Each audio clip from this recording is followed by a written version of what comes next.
experiencing a creative block, don't despair. Just walk through it because creativity is on the other side.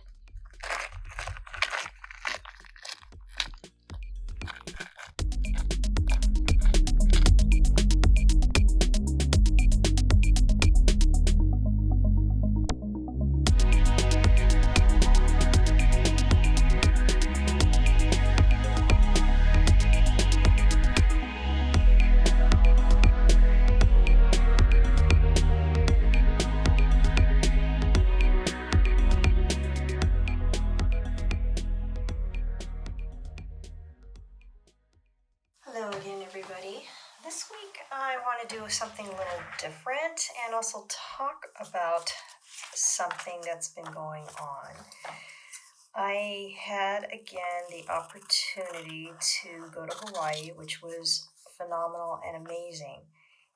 Upon returning to the May Gray of Southern California, I promptly got the blues and felt uninspired. Fortunately, there's a fellow YouTuber out there. Her channel's called Rachel Gets Creative. And she posted a video that I'm going to share with you in the description and highly recommend it because it helped me get through my little funk. And I actually saw the video before I fell into my little June gloom, as it were, because she is addressing about when, as artists, we feel uninspired, and what is the cure? It's to keep going and work your way through it. Hence the intro to this video, which was of myself starting to march across what's called the Iniki Crater in Volcano National Park on the Big Island. So I'm very fortunate. I get to travel like this. I get to see amazing places in the world. And so here is my first world problem. I come home and I felt uninspired. But I remembered Rachel's video, this particular video, short video, and also the cure to the blues, videos of baby goats. I love baby goats, and that's what Rachel recommended, so I recommend that too. But I'm just going to parrot what Rachel said, which is when you feel uninspired, just keep working. Even if it's not something you're feeling particularly excited about, the only cure for it is to work your way through it. That being said, I took that advice and kept working, and something amazing happened. I got the idea for this video, and it's nothing terribly new, but it feels new to myself. And what I'm doing here, as you were watching previously, I took out a lot of ephemera, and I always share with my students and also with my viewers, when you are beginning to work on a collage project, choose too much ephemera because it gives you more to work with. That being said, the challenge that I am placing for myself today is to make as many collages as I can out of this chosen ephemera. I may not use every piece of ephemera. I may even dive back into some of the books and magazines and stamps to collect more if I think it'll help a composition. In the video previously that I did, and they should be running side by side each other, one right after the other. The video previous to this one, which is called Nesting, I realized, actually dinner time with the robot girl, I realized with that one the importance of keeping your composition simple and watching out for having too many focal points because it will take away from your pieces. And that helped me a lot, remembering that artistic rule. One focal point, and maybe something that's secondary. Remembering those little rules really helps me. Watching other YouTubers like Mia Bloom Designs and Rachel Gets Creative, and even some of I really love furniture videos where they're refurbishing furniture. I watch a lot of that. I don't go anywhere near furniture, but watching other people getting creative and still working through little blocks or just having a great time inspires me. So, what I'm doing today is making as many collages as I can out of my chosen ephemera, and let's see what I come up with.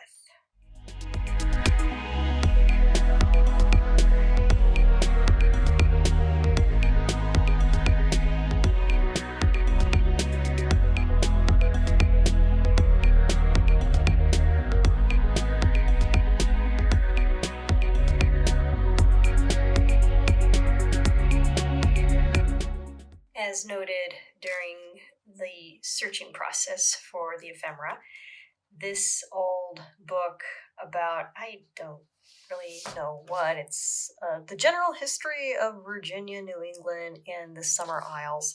Just a wonderful old research book I nabbed from, I think it was South Pasadena Library.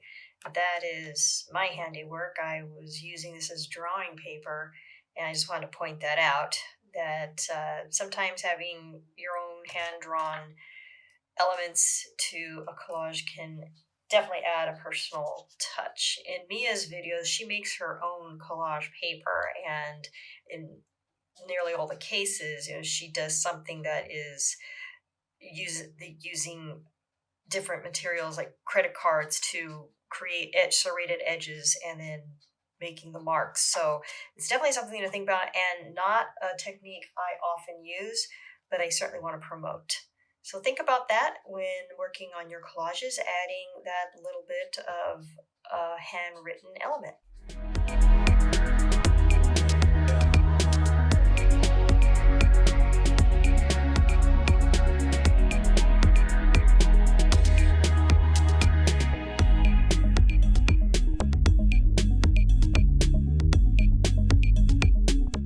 What I'm doing here during this preliminary search, I'm not cutting everything out exactly. They might become focal points, but I'm keeping most things intact at this stage because while you all know that I usually dive right in and cut out the intricate details in the negative space to use in a collage and perhaps use it later if I don't use it in a particular project. Not doing that right now because I'm going to head to the next stage very soon here, and I'll explain more about that in just a minute.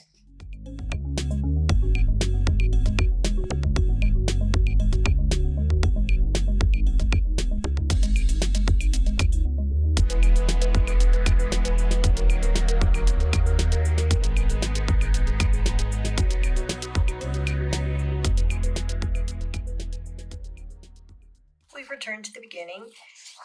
This came from, I'm not really quite sure what kind of magazine it was.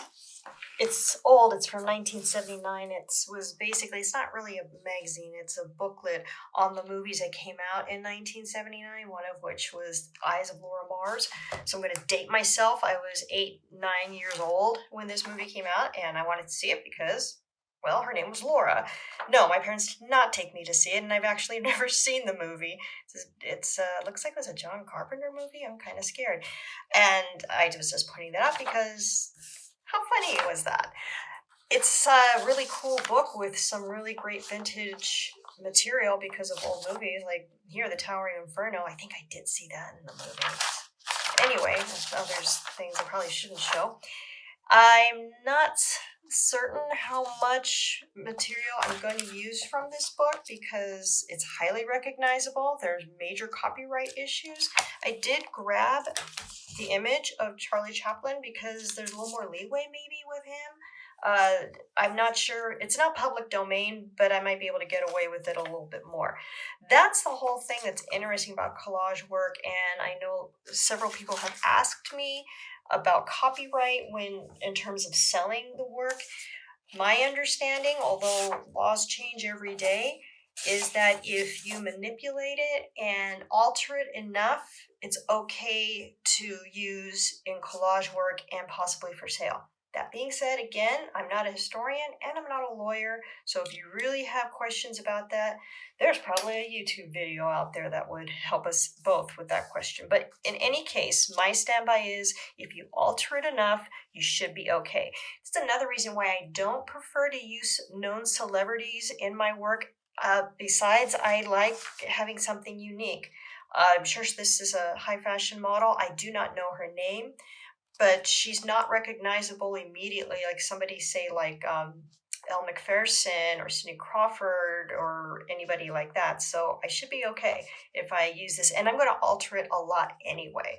But that's why I don't like using celebrities, and I like to keep things unique.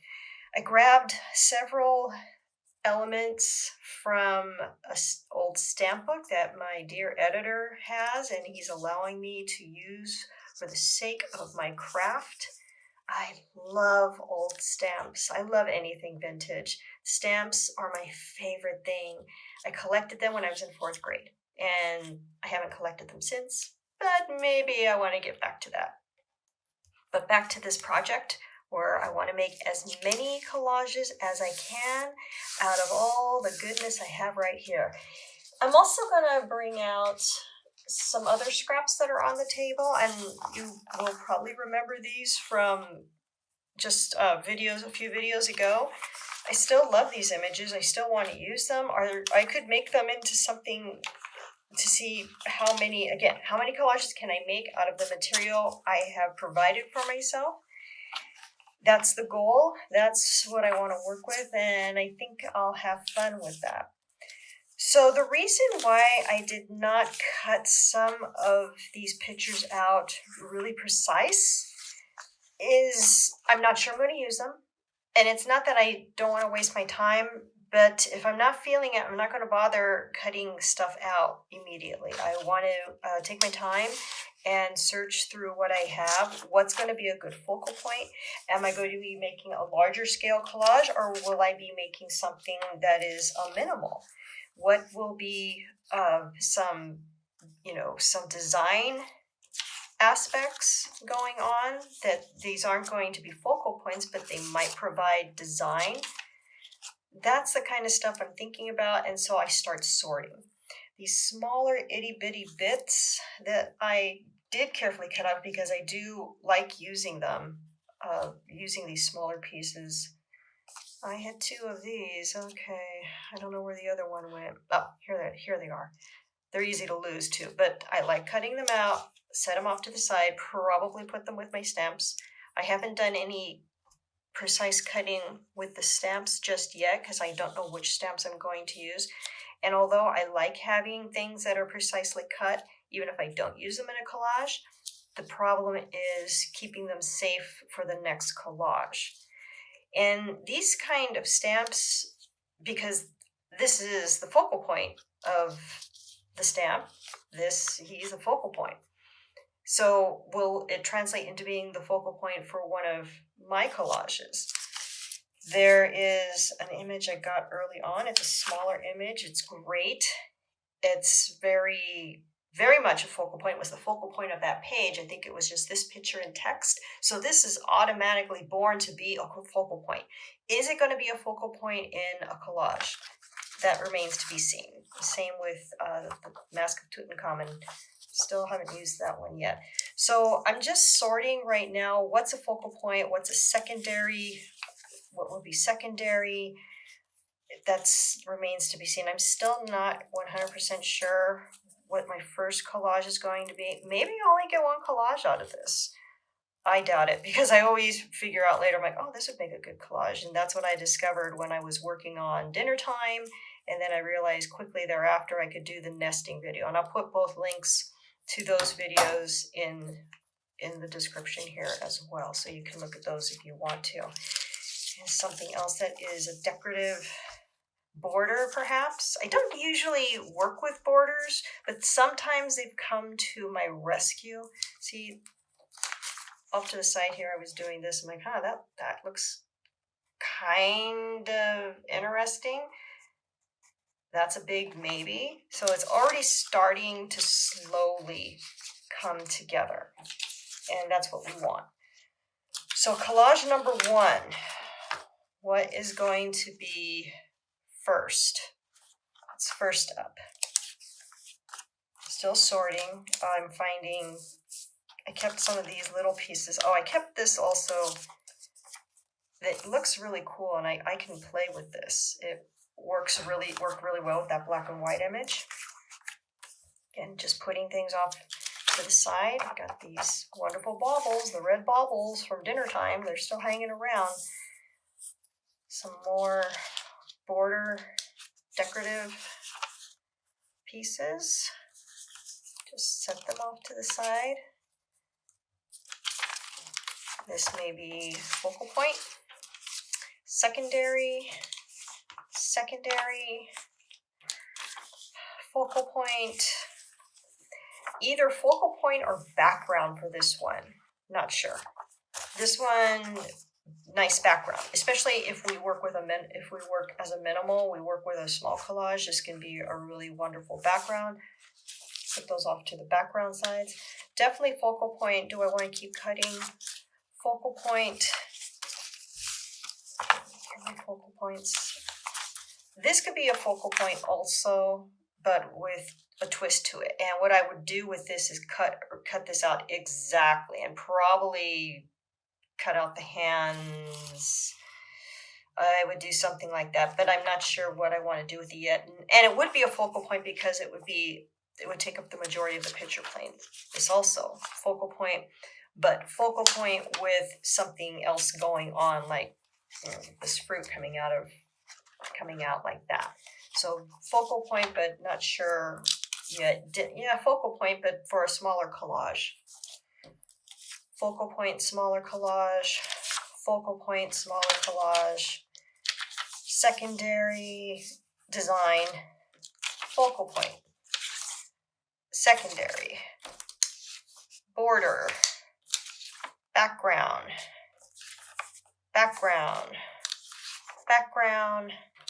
Secondary. Charlie Chaplin will be secondary. Mask that I cut out from the nesting video, secondary. Pretty flowers. Okay. Got everything all around me, just what I'm going to try to decide to do first. So here I've decided I have some focal point stuff going on. So what moves me? What am I going to do from here? And am I going to do more cutting? That's interesting to me.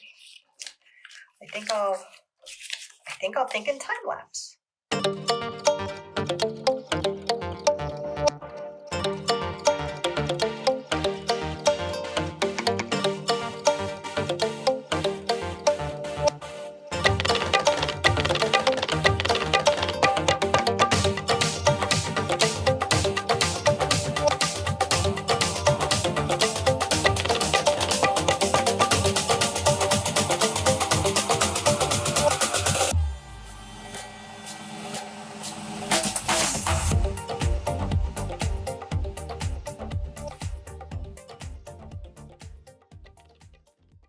It's very easy to take a strong image like this and just perhaps slap it on to something like this and call it a day. That's fine. You can do that. I like to challenge it a little bit, question it a little bit, and again, manipulate it a little bit. I would prefer that my viewers not know where this came from, that it was probably for a fitness article and that it has been transformed. So it's also tempting to treat these wonderful images with kid gloves and not cut into them or do anything to manipulate them, but keep them intact. And that does work for some collages. But the way my thinking is going, I really want to manipulate and change things. I want to transform the image as much as I can. I have more fun that way, and it's really about me having fun. So that's what I'm attempting to do here, and maybe take it even a step further. I'll show you in a minute. Well, I was thinking about cutting the midriff, but her midriff for the composition is the focal point, while the hands serve as the border. And I don't mind keeping the midriff as the focal point, nor keeping the hands as the borders, but I want to change it up a little bit and give her something new. Just changing it up and going for that absurdity, going for that surreal quality to it. Now I need to do a lot of cutting here. I didn't really want to cut right here. Sometimes I like keeping the shadows for skin images. It looks better, and I cut way too much of her finger off. Oh, see, there you go. Even if you make a mistake but you want to keep the image, you've transformed it when you made a little error. And I'm being very, very, very picky here. I want to cut off as much of the material shown. I can't cut off too much because I want to keep this all intact. But I want to definitely make it as clean as possible. Sometimes that's just not possible. So I'm thinking about something like this is what I'm thinking. But I'm going to run into trouble because I want to cut away at this part, and this hand's not going to be attached anymore. So I think what I need to do is just cut away, and I will try to fix it in a minute. But I would like to keep the hand. What I could do possibly is tape it temporarily so it doesn't move. Drafting tape comes in handy. Quick message about drafting tape: get the adhesive off anyway as much as you can, so it still is tacky and you can still remove it, but you won't rip the ephemera. Here we go. So I'm going to cut away at this first. I want the hand to stay where it's at. It's not difficult to put the hand back where it was at, but I want it to be as close as possible. And the drafting tape hopefully will help me keep it in the same place where it was meant to be. Okay, so I got that cut. That's a pretty good cut. I'm going to remove my drafting tape. It's still attached, the hand to the body in the image. Gently remove the drafting tape. And here's the part I'm going to... Okay, so this is going to stay here for the majority of my building, so I make sure everything is intact and didn't deviate too much from that. Careful cuts. This was a really good magazine. The paper quality was superb. So, okay, good. We're good. So I removed this pretty much. It'll be gone in a second. Okay. I can remove more later, I think. Okay. I'm just going to grab another little bit of tape just to make sure it stays in place.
Coming to a conclusion here. So this wonderful background stayed a background, but I chopped it up to accommodate actually the smaller collage.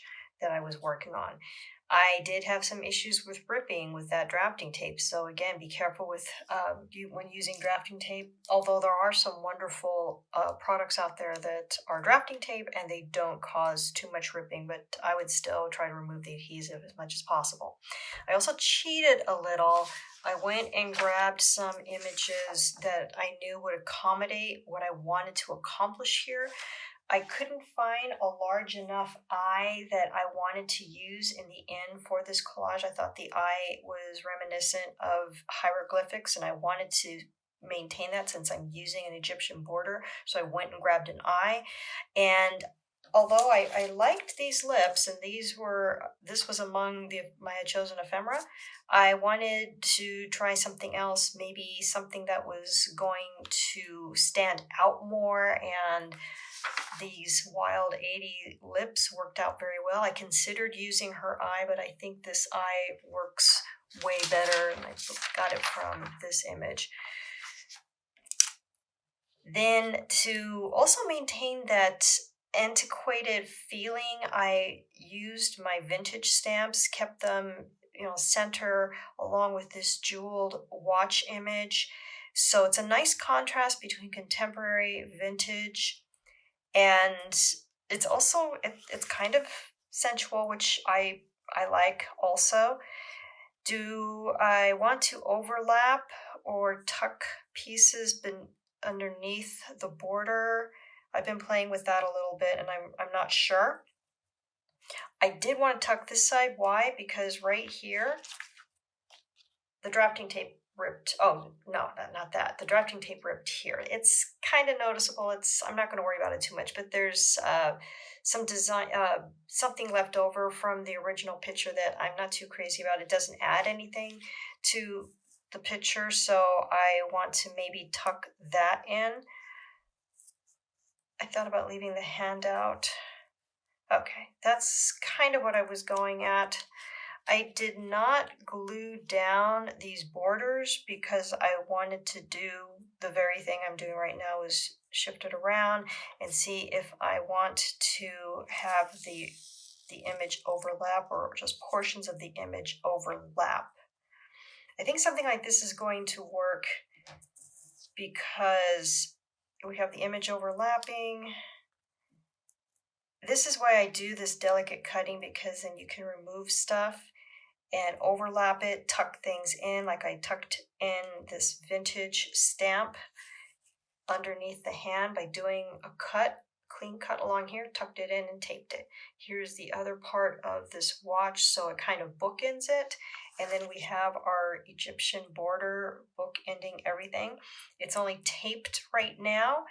What I want to do though with this final image is I can do one of two things. I can obviously shift it around and see what works.